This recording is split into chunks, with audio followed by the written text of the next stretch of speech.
नमस्कार, जय Hind, good evening. तो आज की वीडियो में हम डिप्लोमा इन फार्मेसी 2022 के एग्जामिनेशन में जो भी मल्टीपल चॉइस क्वेश्चन पूछे गए थे उन सभी क्वेश्चन को देखेंगे और उनका सॉल्यूशन क्या है, आंसर क्या है, उसको आज की वीडियो में हम करने वाले हैं। तो आज की वीडियो में आपको सभी सब्जेक्ट के मल्टीपल चॉइस क्वेश्चन देखने को मिलेंगे जो कि board of technical education diploma in pharmacy examination 2022 में पूछे गए थे। तो हम यहाँ से पेज में आगे चलते हैं।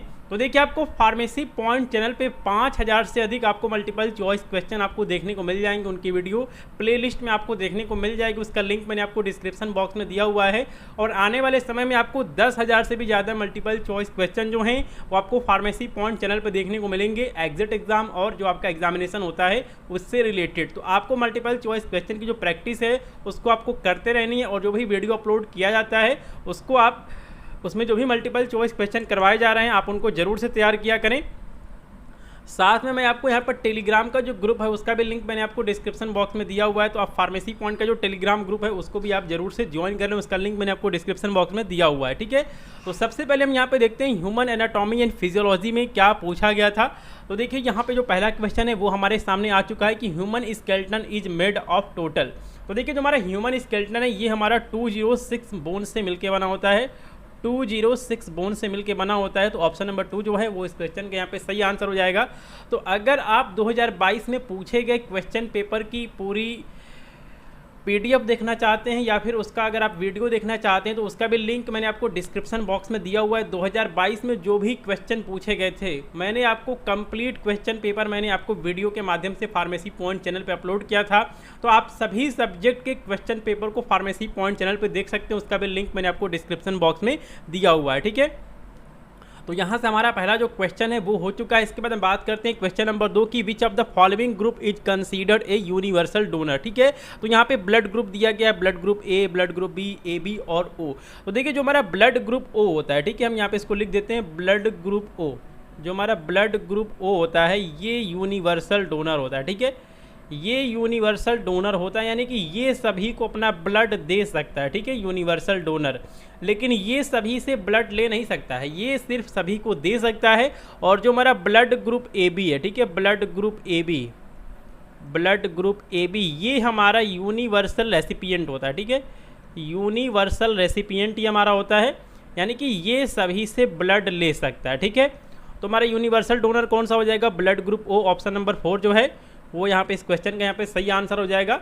और अगर यहाँ से आपसे पूछता है कि यूनिवर्सल रेसिपिएंट कौन है, तो ब्लड ग्रुप जो ए बी होता है वो यूनिवर्सल रेसिपिएंट होता है। ठीक है, इसके बाद हम बात करते हैं अगले क्वेश्चन की, in human the blood circulation was discovered by. तो ह्यूमंस के अंदर ब्लड सर्कुलेशन को किसने डिस्कवर किया था, तो इसको विलियम हार्वे ने यहाँ पे इसको डिस्कवर किया था। ऑप्शन नंबर 2 जो है वो इस क्वेश्चन का यहाँ पे सही आंसर हो जाएगा। अगले क्वेश्चन की बात करते हैं, in ECG the period of relaxation is denoted by. ठीक है, तो देखिए, जो हमारा ईसीजी है इसका मतलब होता है इलेक्ट्रोकार्डियोग्राम। तो ये कुछ इस तरह का दिखता है, मैं आपको यहाँ पर एक बार ड्रॉ कर देता हूँ। ये आपको कुछ इस तरह का देखने को मिल जाता है, ये इस तरह का आपको देखने को मिल जाता है, ये कुछ इस तरह का ये होता है। ठीक है, तो इसको हम पी वेव बोलते हैं, ये हमारा QRX होता है, QRS। ठीक है, तो ये इस तरह का होता है। ठीक है, तो यहाँ पूछा गया कि period of relaxation is denoted bye, तो इसको हम यहाँ पे डिनोट करते हैं टी वेव से। ठीक है, इसको हम यहाँ पे डिनोट करते हैं किससे, टी वेव से। ऑप्शन नंबर 4 जो है वो इस क्वेश्चन का सही आंसर हो जाएगा। देखिए, जो हमारे यहाँ पे पी वेव होता है ये क्या होता है, ये होता है एक्साइटेशन ऑफ एट्रिया, यानी कि जो हमारा डीपोलराइजेशन है, जो हमारे एट्रिया है उनमें जब कॉन्ट्रैक्शन होता है तो ये हमारा पी वेव होता है। उसके बाद यहाँ पे दिया गया है कि QRS कॉम्प्लेक्स। तो देखिए, ये हमारा होता है डीपोलराइजेशन ऑफ वेंट्रिकल, और यहाँ से जो हमारा सिस्टोल होता है उसकी स्टार्टिंग होती है। ठीक है, उसके बाद हमारा टी वेव है जो कि यहाँ पे इसको डिनोट करता है रीपोलराइजेशन को, और ये हमारे क्या होता है, एंड ऑफ सिस्टोल होता है, यानी कि जो हमारा सिस्टोल है वो यहाँ पे एंड हो जाता है। ठीक है, तो देखिए, जो पीरियड ऑफ रिलैक्सेशन है उसको हम टी वेव से जो है उसको हम यहाँ पे इसको डिनोट करते हैं। ऑप्शन नंबर 4 जो है वो इस क्वेश्चन का यहाँ पे सही आंसर हो जाएगा। अगले क्वेश्चन की बात करते हैं, तो यहाँ पूछा गया कि हेनले लूप इज। तो जो हमारा हेनले लूप होता है ये हमारा यू शेप का होता है। ऑप्शन नंबर 3 जो है वो इस क्वेश्चन का यहाँ पे सही आंसर हो जाएगा। अगले क्वेश्चन की बात करें, यहाँ पूछा गया the largest part of human brain is. तो जो हमारा सेरिब्रम है ये हमारे ब्रेन का लार्जेस्ट पार्ट होता है। ऑप्शन नंबर 1 जो है वो इस क्वेश्चन का सही आंसर रहेगा। अगले क्वेश्चन की बात करें, from outside to inside the arrangement of bone of middle ear. ठीक है, तो जो हमारा मिडल ईयर है इसमें 3 टाइप्स के बोन होते हैं। पहला होता है मेलियस, इनकस और स्टेपिस। तो यहाँ पूछा है कि आउटसाइड टू इनसाइड, यानी कि यहाँ इसमें कि आउटसाइड से इनसाइड आपको बताना है कि कौन कौन सी जो बोन है उनका अरेंजमेंट होता है, ठीक है। तो मैं आपको यहाँ पर एक ट्रिक बता देता हूँ, आपको इस ट्रिक को याद रखना। ये ट्रिक है मिस, ठीक है, MIS आपको याद रखना है, बाहर से अंदर की तरफ। तो जो आपका पहला बोन होगा वो होगा मैलियस, ठीक है। पहला बोन कौन सा है? पहला बोन है मैलियस, दूसरा है इनकस और तीसरा है स्टेपीज। ये 3 बोन होती है और इसका जो अरेंजमेंट है वो है बाहर से अंदर की तरफ, ठीक है। तो ऑप्शन नंबर जो 4 है वो इस क्वेश्चन का यहाँ पे सही आंसर हो जाएगा, ठीक है। इसके बाद हम बात करते हैं अगले क्वेश्चन की, जो कि पूछा गया है कि आइसलेट्स ऑफ लैंगरहैंस प्रोड्यूस, ठीक है। तो देखिए जो हमारे आइसलेट्स ऑफ लैंगरहैंस हैं इनमें बीटा सेल्स होता है, ठीक है। इनमें कौन सा सेल्स होता है? इनमें बीटा सेल्स होता है। और बीटा सेल से क्या सीक्रेट होता है? इससे इंसुलिन सीक्रेट होता है, ठीक है। इससे क्या निकलता है? इससे इंसुलिन निकलता है, जो कि एक पेप्टाइड हार्मोन है। ऑप्शन नंबर 4 जो है वो इस क्वेश्चन का यहाँ पे सही आंसर हो जाएगा। इसके बाद हम बात करते हैं अगले क्वेश्चन की। अगला क्वेश्चन क्या पूछा गया है? तो हम यहाँ पे जो अगला क्वेश्चन उसको देख लेते हैं। यहाँ पूछा गया कि मेंस्ट्रुअल साइकिल इज ऑफ, ठीक है। तो जो हमारा मेंस्ट्रुअल साइकिल है ये 28 डेज का होता है। ऑप्शन नंबर 2 जो है वो इस क्वेश्चन का यहाँ पे सही आंसर हो जाएगा। अगले क्वेश्चन की बात करते हैं। यहाँ पे दिया गया ए टेंडोन ज्वाइंट्स, ठीक है। तो इसका भी मैं आपको एक ट्रिक बता देता हूँ, क्योंकि बहुत सारे जो स्टूडेंट हैं वो इसमें कन्फ्यूज हो जाते हैं और ये क्वेश्चन बहुत बार पूछा जाता है, बहुत सारे जो एग्जाम है वहाँ पे पूछा जाता है, ठीक है। तो आपको पता होना चाहिए TMB, आपको ये ट्रिक याद रखनी है, TMB। अब देखिए टी से क्या हो जाएगा? टी से हो जाएगा टेंडोन, ठीक है। टी से क्या हो जाएगा? टेंडोन। और M से क्या हो जाएगा? मसल टू बोन, ठीक है, मसल टू बोन। तो जो हमारा टेंडोन है ये कनेक्ट करता है मसल को बोन से। और एक आपको और ट्रिक याद रखनी है, LBB, ठीक है। तो इसमें हो जाएगा लिगामेंट्स, ठीक है। यहाँ पे L का मतलब क्या हो जाएगा? लिगामेंट्स, ठीक है, लिगामेंट्स। और ये क्या करता है? ये ज्वाइन करता है बोन टू बोन को, ठीक है, बोन टू बोन को। तो बोन से बोन को ज्वाइन करने का काम कौन करता है? वो करता है लिगामेंट्स। और हमारा टेंडोन है ये काम करता है मसल टू बोन, यानी कि जो मसल्स हैं उनको बोन से कौन ज्वाइन करता है? टेंडोन, ठीक है। तो यहाँ पे हम देखते हैं कि कौन सा ऑप्शन सही है। तो ए टेंडोन ज्वाइंट्स, तो जो इस क्वेश्चन का सही आंसर है वो है मसल टू बोन, ठीक है। तो ऑप्शन नंबर 1 जो है वो इस क्वेश्चन का यहाँ पे सही आंसर हो जाएगा, ठीक है। इसके बाद हम बात करते हैं अगले सब्जेक्ट की, जो कि है फार्मास्यूटिकल केमिस्ट्री। तो फार्मास्यूटिकल केमिस्ट्री में कौन कौन से क्वेश्चन 2022 में पूछे गए थे? तो यहाँ पे दिया गया कि एक chemical that changes in acidic and basic medium during titration is called, ठीक है। तो यहाँ पर एक सेंटेंस है, एक यहाँ पे वर्ड है जो कि यहाँ पे मिस हो गया, यहाँ पे होगा कलर, ठीक है। तो एक chemical that changes its colour in acidic and basic medium during titration is called, तो इसको हम कहते हैं इंडिकेटर। ऑप्शन नंबर 1 जो है वो इस क्वेश्चन का यहाँ पे सही आंसर हो जाएगा। अगले क्वेश्चन की बात करते हैं। तो यहाँ पूछा गया कि which of the following is antacid, ठीक है। तो इसमें से कौन सा ऐसा ऑप्शन है जो कि एंटासिड है? तो यहाँ पे दिया गया hydrogen peroxide, ferrous fumarate, aluminium hydroxide gel and silver nitrate. तो देखिए जो हमारा एल्युमिनियम हाइड्रोक्साइड जेल है ये हमारा एंटासिड होता है। और एंटासिड क्या होता है आप इसको कमेंट बॉक्स में कमेंट करके बताएंगे। यहाँ पे दिया गया कि general formula for alkane is, तो एल्केन का जनरल फार्मूला क्या होता है? ये होता है CnH2n+2। तो ऑप्शन नंबर 1 जो है वो इस क्वेश्चन का यहाँ पे सही आंसर हो जाएगा। और अगर हम बात करें एल्कीन की तो इसका फार्मूला होता है CnH2n। और अगर हम बात करें एल्काइन की तो इसका फार्मूला होता है CnH2n-2, ठीक है। तो यहाँ पे जो एल्केन का फार्मूला है वो क्या होगा? वो होगा CnH2n+2, ठीक है। इसके बाद हम बात करते हैं अगले क्वेश्चन की, जो कि पूछा गया है कि ferrous sulphate is used in the treatment of, ठीक है। तो फेरस सल्फेट का यूज किस में किया जाता है? तो देखिए यहाँ पे फेरस सल्फेट है, यानी कि यहाँ पे क्या है? आयरन है, ठीक है। और अगर आयरन की डेफिशिएंसी हो जाएगी तो क्या होगा? एनीमिया हो जाएगा। इसीलिए ऑप्शन नंबर 3 जो है वो इस क्वेश्चन का सही आंसर है कि फेरस सल्फेट जो है इनमें आयरन होता है और इसका यूज किया जाता है एनीमिया में, ठीक है। इसके बाद हम बात करते हैं विच of the following is the hetero atom, ठीक है।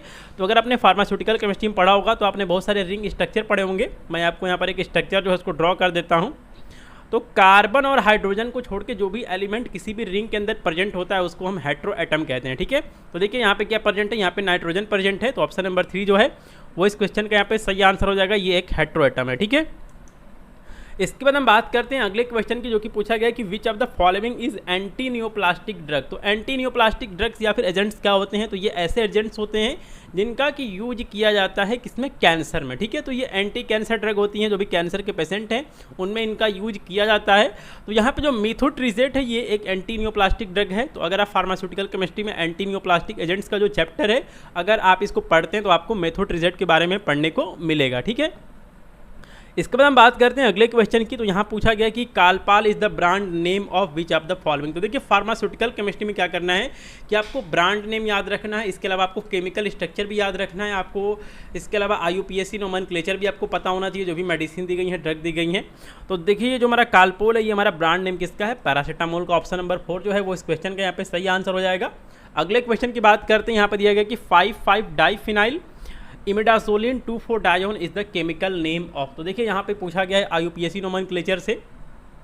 तो देखिए जो इस क्वेश्चन का सही आंसर है वो है फेनिटोइन, और ये एक बारबीट्यूरेट्स कैटेगरी की जो ड्रग है वो है, ठीक है, बारबीट्यूरेट्स कैटेगरी की ये एक ड्रग है और इसका यूज एपिलेप्सी वगैरह में किया जाता है। तो ये एंटी एपिलेप्टिक कैटेगरी में ये आती है, ठीक है। इसके बाद हम बात करते हैं अगले क्वेश्चन की। तो अगला क्वेश्चन दिया गया कि which of the following drug is second generation agent sulphonyl urea class, ठीक है। तो यहाँ पे second generation sulphonyl urea class से कौन सी ड्रग है।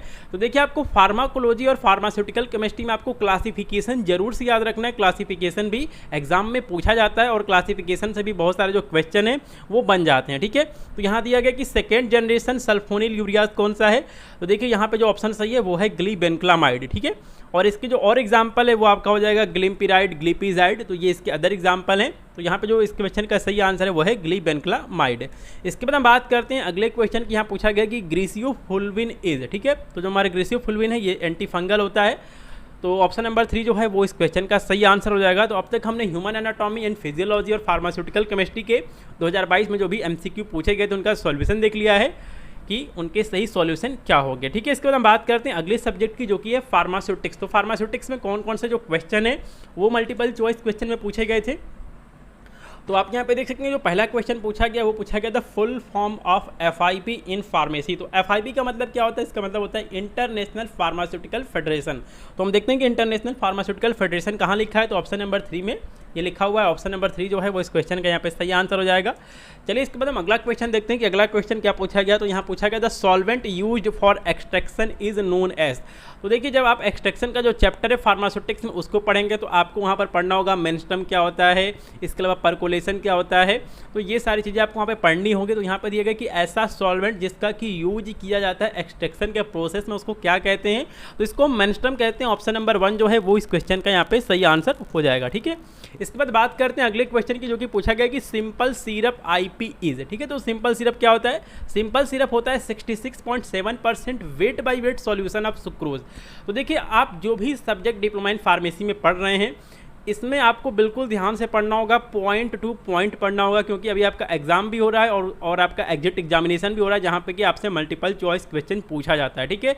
तो इसी तरह छोटे छोटे जो क्वेश्चन हैं वो आपके सिलेबस से बना दिए जाते हैं और अगर आप इसको ध्यान से नहीं पढ़ेंगे तो आप यहाँ पे एग्जिट एग्जाम जो है उसको आप यहाँ पे क्लियर नहीं कर पाएंगे और जो आपका MCQ आता है एग्जाम में वो भी आप ठीक से उसको नहीं कर पाएंगे, ठीक है। इसके बाद हम बात करते हैं अगले क्वेश्चन की जो कि पूछा गया कि CGMP is a part of. तो देखिए CGMP का फुल फॉर्म क्या होता है, क्योंकि ये भी एग्जाम में पूछा जाता है।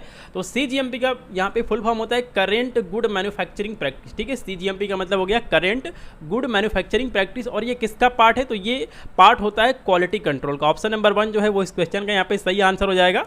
इसके बाद हम बात करते हैं अगले यहाँ पे क्वेश्चन की। तो यहाँ पे पूछा गया the freezing point of blood serum plasma and tears is, ठीक है। तो जो हमारा ब्लड सीरम प्लाज्मा है और टीयर्स इसका फ्रीजिंग पॉइंट कितना होता है, तो इसका फ्रीजिंग पॉइंट होता है 0.52 डिग्री सेंटीग्रेड, ठीक है। तो ऑप्शन नंबर 1 जो है वो इस क्वेश्चन का यहाँ पे सही आंसर हो जाएगा। अगले हम क्वेश्चन की बात करते हैं BCG vaccine is use to protect from which of the following, ठीक है। तो BCG वैक्सीन जो है वो किससे प्रिवेंशन करती है, किससे हमें और यहाँ पे प्रिवेंट करती है। तो इस क्वेश्चन का जो सही आंसर है वो है ट्यूबरकुलोसिस। तो देखिए यहाँ पे BCG का फुल फॉर्म क्या होता है, इससे भी एक क्वेश्चन बन सकता है। तो इसका फुल फॉर्म होता है बैसिलस कैलमेटिक गुएरिन, ठीक है। इसका फुल फॉर्म क्या होता है, बैसिलस कैलमेटिक गुएरिन, इसका फुल फॉर्म होता है और ये हमें प्रोटेक्ट करता है ट्यूबरकुलोसिस से। और ट्यूबरकुलोसिस क्या है, ट्यूबरकुलोसिस एक बैक्टीरियल डिजीज़ है जो कि होती है माइकोबैक्टीरियम ट्यूबरकुलोसिस नामक बैक्टीरिया से, ठीक है। और ये हमारा रिस्पायरेटरी सिस्टम से रिलेटेड डिसऑर्डर है जो कि हमारे लंग्स को अफेक्ट करता है, ठीक है। तो यहाँ से आपसे 3 से 4 क्वेश्चन बड़े आराम से बन सकते हैं।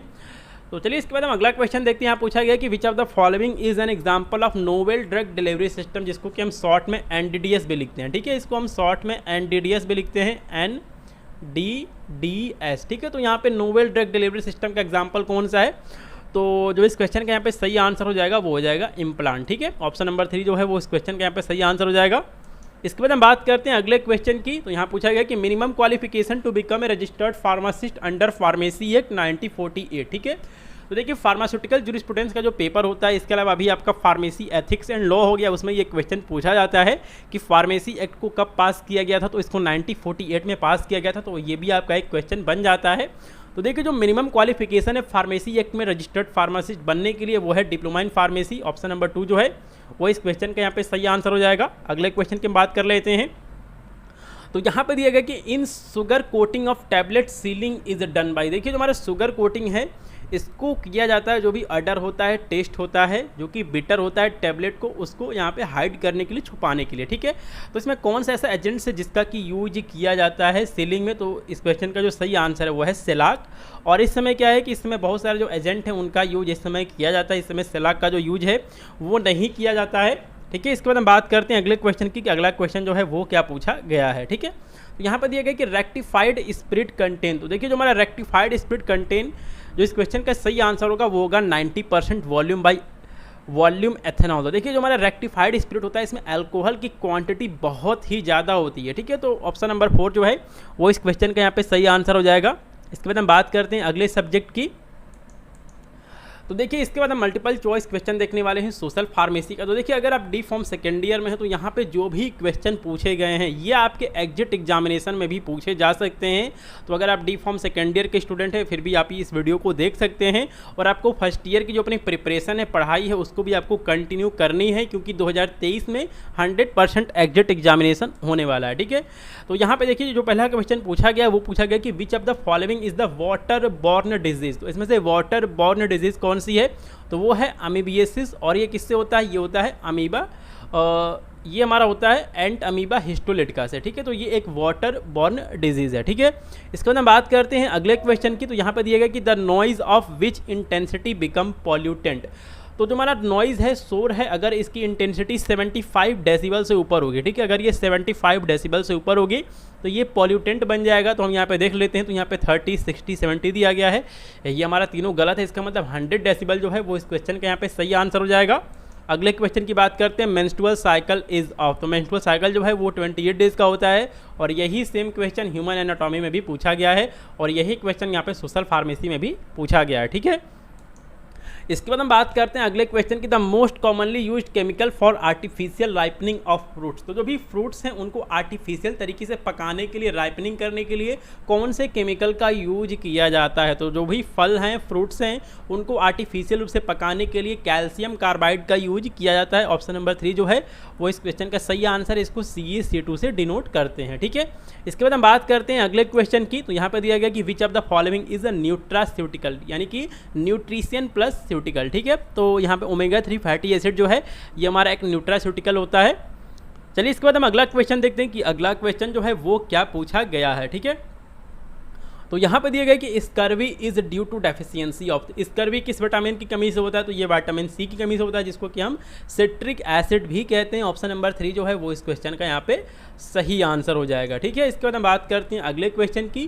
तो यहाँ पूछा गया कि which of the following is a bacterial disease. तो बैक्टीरियल डिजीज इनमें से कौन सा है, तो देखिए जो इस क्वेश्चन का सही आंसर हो जाएगा वो हो जाएगा टेटनस, इसको कि हम लॉक जॉ भी कहते हैं, इसको हम लॉक जॉ भी कहते हैं। और ये किससे होता है, ये होता है क्लोस्ट्रीडियम टिटैनी नामक बैक्टीरिया से, ठीक है। क्लोस्ट्रीडियम टिटैनी नामक बैक्टीरिया से ये होता है, और ये एक बैक्टीरियल डिजीज़ है, ठीक है। इसके बाद हम बात करते हैं अगले क्वेश्चन की कि अगला क्वेश्चन जो है वो क्या पूछा गया है। तो यहाँ दिए गए कि which of the following is a psychotropic drug. तो साइकोट्रॉपिक ऐसे ड्रग्स या फिर एजेंट होते हैं जो कि हमारे मेंटल हेल्थ को अफेक्ट करते हैं, ठीक है। तो ये हमारा अल्कोहल जो है ये हमारे मेंटल को, सेंट्रल नर्वस सिस्टम को अफेक्ट करता है, इसलिए ऑप्शन नंबर 2 जो है वो इस क्वेश्चन का यहाँ पे सही आंसर हो जाएगा। अगले क्वेश्चन की बात कर लेते हैं, carbon monoxide is the main pollutant of. तो कार्बन मोनोऑक्साइड जो है ये पॉल्यूटेंट किसका है, ये पॉल्यूटेंट है एयर का, ठीक है। ये एयर पॉल्यूशन में आता है। ऑप्शन नंबर 3 जो है वो इस क्वेश्चन का सही आंसर हो जाएगा। अगले क्वेश्चन की बात करते हैं, HIV spreads from infected person to healthy person by, ठीक है। तो अगर किसी को HIV का इन्फेक्शन है तो वो किस माध्यम से फैल सकता है, तो यहाँ पर दिया गया इन्फेक्टेड सिरिंज। अगर इन्फेक्टेड सिरिंज का यूज किया जाएगा तो जो HIV है वो हेल्दी पर्सन में स्प्रेड हो सकता है, फैल सकता है, इसलिए अभी इस समय जो भी इंजेक्शन वगैरह आते हैं वो सभी डिस्पोजेबल होते हैं, उनका यूज जो है वो एक ही बार किया जाता है। ठीक है, इसके बाद हम देखते हैं कि अगला सब्जेक्ट क्या है। अगला सब्जेक्ट है फार्माकोग्नोसी, जो कि लास्ट सब्जेक्ट है। और फार्माकोग्नोसी में कौन कौन से MCQ 2022 के एग्जामिनेशन में पूछे गए तो उनको हम यहाँ पे देख लेते हैं। तो यहाँ दिया गया कि the term pharmacognosy was coin by, ठीक है। तो जो हमारा फार्माकोग्नोसी वर्ड है इसको किसने दिया था, तो आप यहाँ पे ऑप्शंस को देख सकते हैं। जो इस क्वेश्चन का सही आंसर हो जाएगा वो हो जाएगा ऑप्शन नंबर 3 C.A. सेडलर। तो C.A. सेडलर ने फार्माकोग्नोसी वर्ड को दिया था। ठीक है, इसके बाद हम बात करते हैं अगले क्वेश्चन की। तो यहाँ दिया गया कि which of the following is unorganised drug. तो यहाँ पे अनऑर्गेनाइज्ड ड्रग का यहाँ पे कौन सा एग्जाम्पल है, तो आप यहाँ पे देख सकते हैं विनका, अर्जुना, नटमेग और एसाफोटिडा। तो ऑप्शन नंबर 4 जो है वो है एसाफोटिडा और ये एक अनऑर्गेनाइज्ड ड्रग होता है। तो आपको फार्माकोग्नोसी में ऑर्गेनाइज्ड और अनऑर्गेनाइज्ड ड्रग को आपको पढ़ने को मिलेगा, या फिर आपने इसको पढ़ भी लिया होगा। अगर जो आपका सिलेबस है, अगर वो आपका टाइम पे पूरा हो रहा है तो आपने इस चैप्टर को पढ़ लिया होगा। ये शायद चैप्टर 2 में दिया गया है कि ऑर्गेनाइज्ड और अनऑर्गेनाइज्ड ड्रग क्या होती हैं। तो इसके बाद हम बात करते हैं अगले क्वेश्चन के बारे में। तो यहाँ पर दिया गया कि which of the following crude drug contain alkaloid. तो इसमें से कौन सी ऐसी क्रूड ड्रग है जिनमें कि एल्कोलॉइड पाया जाता है। तो देखिए जो इस क्वेश्चन का सही आंसर है वो है बेलाडोना। ठीक है, तो इसमें एल्कोलॉइड पाया जाता है। और अगर हम बात करें इसमें कौन कौन सा एल्कोलॉइड मिलता है, तो पहला होता है एट्रोपिन। ठीक है, तो इसमें एट्रोपिन पाया जाता है। इसके अलावा इसमें हायोसामिन पाया जाता है। तो आपको केमिकल कॉन्स्टिट्यूएंट्स को भी आपको यहाँ पे याद रखना होगा। ठीक है, आपको बायोलॉजिकल सोर्स, केमिकल कॉन्स्टिट्यूएंट्स और उनका यूजेस, एट्रोपिन, हायोसामिन और इसके अलावा स्कोपोलामीन भी जो है, ये सारे क्या हैं, ये सारे एल्कोलॉइड हैं जो कि हमारे बेलाडोना में पाए जाते हैं। ठीक है, इसके बाद हम बात करते हैं अगले क्वेश्चन की।